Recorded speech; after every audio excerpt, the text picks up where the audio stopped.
오늘 우리가 살펴볼 이 시편 87편은 시온시로 분류되는 6편의 시 가운데 하나입니다. 이 시편은 매우 짧기 때문에 시의 역사적인 정황이나 저작 시기를 추측하기가 매우 어렵습니다. 그러나 우리는 이 시편 87편이 거룩한 하나님의 도성 시온에 대한 사랑과 향수가 흠뻑 적셔진 시라는 것을 알 수 있습니다. 시인은 시온을 하나님의 성으로 부르면서 자신과 세상의 근원적인 발생지로 높이면서 찬양하고 있습니다. 왜냐하면 시인에게 있어 시온은 하나님이 지상의 거처로 삼아주신 백성을 보호하시는 구원받은 자들의 삶의 중심이기 때문에 그렇습니다. 1절을 보시면 그의 터전이 성산에 있으며 라고 노래하고 있습니다. 여기서 터전이라는 것은 토대를 말합니다. 따라서 시인은 하나님께서 시온산에 하나님의 성전과 시온성의 터전을 손수 세우셨다고 노래하고 있습니다. 그렇기에 하나님은 시온성을 어느 곳보다도 사랑하십니다. 2절에 보면 여호와께서 야곱의 모든 거처보다 시온의 문들을 사랑하시도다라고 말씀하고 있습니다. 시온은 우주적인 근원이며 하나님께서 임재하시는 장소입니다. 따라서 3절은 하나님의 성이라고 말하고 영광스러운 장소라고 말하는데, 왜냐하면 이곳이 바로 거룩하신 하나님께서 임재하시는 장소이기 때문에 그렇습니다. 따라서 시온은 거룩함과 영광스러움이 그 장소에 어떠함에 달려있는 것이 아니라 그 장소에 임재하시는 하나님의 거룩하심과 영광스러움 때문에 영광스러운 곳이다라는 것을 기억해야 됩니다. 그리고 이러한 구약의 시온은 신약으로 넘어오면서 교회로 연결되고 있습니다. 그리스도 안에 머무는 성도들의 무리 또한 교회가 시온과 연결되면서 하나님의 영광이 임하시는 장소가 되는 것입니다. 따라서 교회는 이 세상 가운데 보잘것없는 자들이 모인 무리일 수 있습니다. 외적으로 보면 화려함이 없고 눈에 띄는 것이 아무것도 없을 수 있습니다. 그러나 교회가 영광스러울 수 있는 이유는 단 한 가지, 거룩하시며 영광스러우신 전능하신 하나님이 임재하시는 곳이기 때문에 교회는 영광스러운 곳입니다. 따라서 교회는 규모와 상관없이, 외적인 화려함과 상관없이 그곳에 하나님의 임재가 있는 곳이라면 그것은 너무나도 아름다운 것이며 하늘과 땅이 맞닿은 권세가 있는 곳임을 우리는 기억할 필요가 있습니다. 그렇다면 하나님은 어떤 곳에 임재하기를 원하실까요? 거룩하신 하나님의 말씀에 따라서 순종하며 걸어가는 성도들의 무리, 예수님의 제자들의 공동체 가운데 하나님은 임재하십니다. 하나님의 성품을 닮아가고 성경의 말씀에 따라 자신을 부인하고 예수님을 닮아가며 존재론적으로 하나님의 영광을 드러낼 수 있는 무리들, 그럴 때 그 건물의 화려함이나 구성원의 화려함이 없다 하더라도 하나님은 그 두세 사람이 모인 곳에 함께 하시면서 그들의 기도를 들으시고 이들을 통하여 하나님의 능력을 세상 가운데 보내주십니다. 하나님의 은혜와 자비와 긍휼이 그 백성들 위에 머물게 됩니다. 하나님의 능력이, 하나님의 임재가 나타내는 공동체는 그 어떠한 공격과 어려움이 온다 할지라도 믿음으로 모든 것들을 이겨낼 수 있습니다. 그러므로 교회는 시온의 영광이 나타났던 것처럼 하나님의 영광의 영광이다라는 것을 기억할 필요가 있습니다.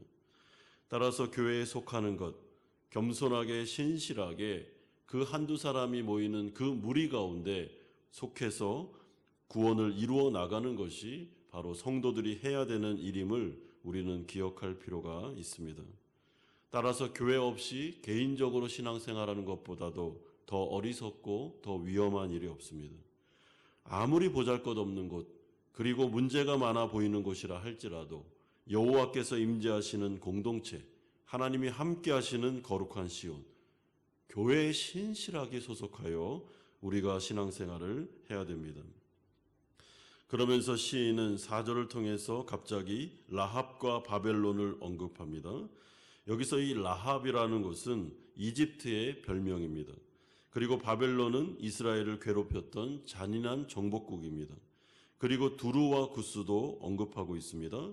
그러면서 뭐라고 말씀합니까? 이들이 하나님을 아는 자들 중에 있고 거기서 났다라고 선포하면서 시온으로부터 이제 다시 이들이 태어나게 될 것임을 말씀하고 있습니다.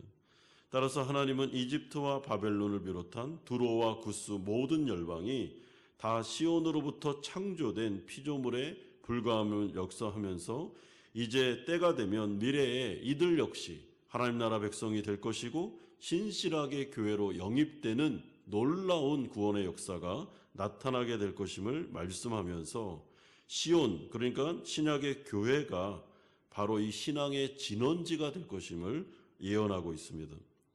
따라서 시온은 5절에서 보면 시온에 대하여 말하기를 이 사람 저 사람이 거기서 났다고 말하리니 지존자가 친히 시온을 세우리라. 6절에 여호와께서 민족들을 등록하실 때에는 그 수를 세시며 이 사람이 거기서 났다 하리로다. 거기서 났다, 시온에서 태어난다.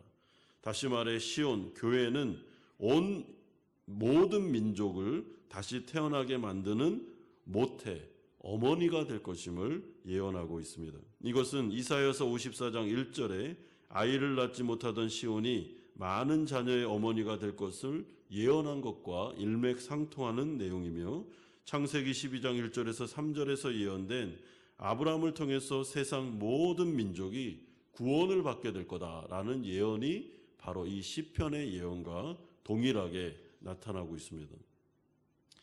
따라서 신약교회의 영광이 무엇입니까? 신약교회의 사명이 무엇이겠습니까? 하나님의 교회는 하나님의 나라를 확장시키면서 모든 민족과 열방을 구원하는 선교적인 사명을 감당하는 것이 바로 신약교회의 정체성입니다. 그러므로 신약교회는 죽어가는 영혼들을 바라봐야 되며 그들을 품을 수 있는 모태로서의 역할을 감당해야 됩니다. 또한 교회에서는 계속 복음이 선포돼야 됩니다. 복음을 통해서 모든 자들이 차별 없이 하나님 앞에 나와 구원받을 수 있는 예배 공동체, 선교 공동체, 구원의 공동체로 자라가야 됩니다. 이런 점에서 그리스도께서 새로운 성전이 되셨고 유대인과 이방인 사이에 막힌 담을 허셨으며 새 백성을 창조하여 하나님을 경외하는 자들로 부르시는 이 교회를 통해서 일하시고자 하는 하나님의 뜻, 하나님의 열심, 하나님의 열망을 바라보면서 우리가 교회로 모여 예배 공동체로 나아갈 뿐만 아니라 이 복음을 증거하고 전파하는 선교 공동체로서 우리는 교회를 마땅히 이끌어 나가야 됩니다. 그러기 위해 교회에는 복음이 있어야 됩니다. 여러분, 교회는 복음만을 전해야 됩니다. 예수 그리스도의 십자가, 예수 그리스도의 부활의 능력, 이것이 바로 죽은 자를 살리는 능력임을 우리는 깨달을 필요가 있습니다. 따라서 7절은 모든 열방이 이제 시온의 축제에 참여하여 기쁨으로 노래하는 장면으로 오늘 시는 마무리되고 있습니다. 노래하는 자와 뛰어노는 자들이 말하기를 나의 모든 근원이 내게 있다 하리로다. 새로운 하나님 나라 백성들의 감격과 감사가 노래와 춤을 통해서 표현되고 있으며 이들이 고백하기를 시온이 근원지다. 우리는 시온을 통해서 구원받았다라고 하면서 이 축제에 참여하고 있습니다. 그러므로 우리는 7절을 통해서 하나님의 은혜로 구원받은 자들의 마지막이 어떻게 될 것인지를 두 눈으로 확인할 수 있습니다. 그것은 말로 표현할 수 없는 기쁨과 감격과 찬양과 노래, 뛰어노는 춤과 축제로 마무리됩니다. 이것이 바로 구원받은 성도들의 결국입니다. 그러니 우리는 이러한 구원의 감격과 찬송의 마음을 가지고 이 마지막 때를 살아갈 필요가 있습니다.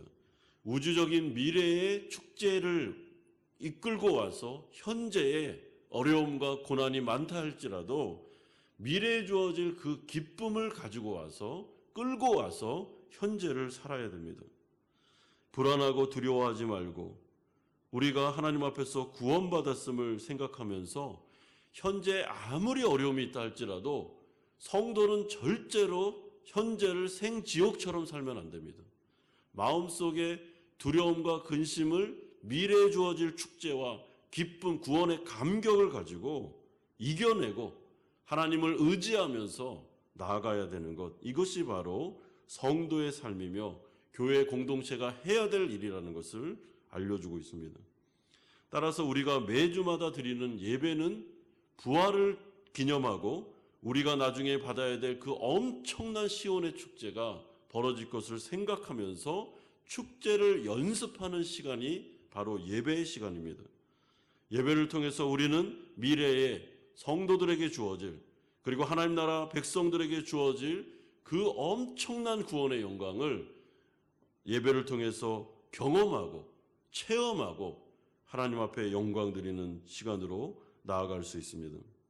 그러므로 성령을 의지하여 좌절하거나 낙심하지 말고 이 영생의 길을 꿋꿋이 기억하면서 시온에 내가 임재하리라, 성도들과 함께하리라, 이들에게 능력을 주며 보호하며 지킴으로 미래에 하나님의 엄청난 영광을 보여주리라 라는 하나님의 굳은 뜻을 생각하면서 하나님을 의지하면서 현재의 고난을 이겨내고 또 하나님 앞에 영광 돌리고 그런 인생을 살아갈 수 있습니다. 따라서 우리는 오늘 이 기도의 자리에 나와서 정말 이 시온 교회를 영광스럽게 생각하시는 하나님을 바라보면서 내가 신실하게 교회에 소속되어 있으며 이 하나님의 돌보시고 보호하시는 자리에 있다는 것을 생각하면서 하나님의 하늘과 땅이 맞닿은 바로 이곳 시온에서, 교회에서 하나님께 기도할 때 하나님의 은혜를 누릴 수 있음을 여러분 분명히 이 약속을 믿고 하나님 앞에 나아가셔야 됩니다. 하나님은 자신에게 언약을 붙잡고 나와 기도하는 자들을 기뻐하십니다.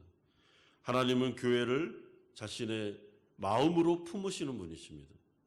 이 교회에서 하나님의 말씀을 듣고 예수를 닮아가고 하나님 앞에 나와 기도하며 전적으로 하나님을 의지하는 고난 중에 있는 성도들, 하나님 앞에서 눈동자와 같은 귀한 자들임을 생각하면서 오늘 이 기도 가운데 정말 하나님과 마음껏 친밀한 교제를 나누시며 내 마음속에 있는 슬픔과 아픔과 기쁨, 이 모든 것들을 하나님 앞에 다 쏟아내놓으시고 하나님의 도움을 구하시고 하나님의 임재를 구하시고 그래서 하나님 앞에 기도로 승리하시는 우리 모든 성도님들 되시기를 주 예수 그리스도의 이름으로 축원드립니다.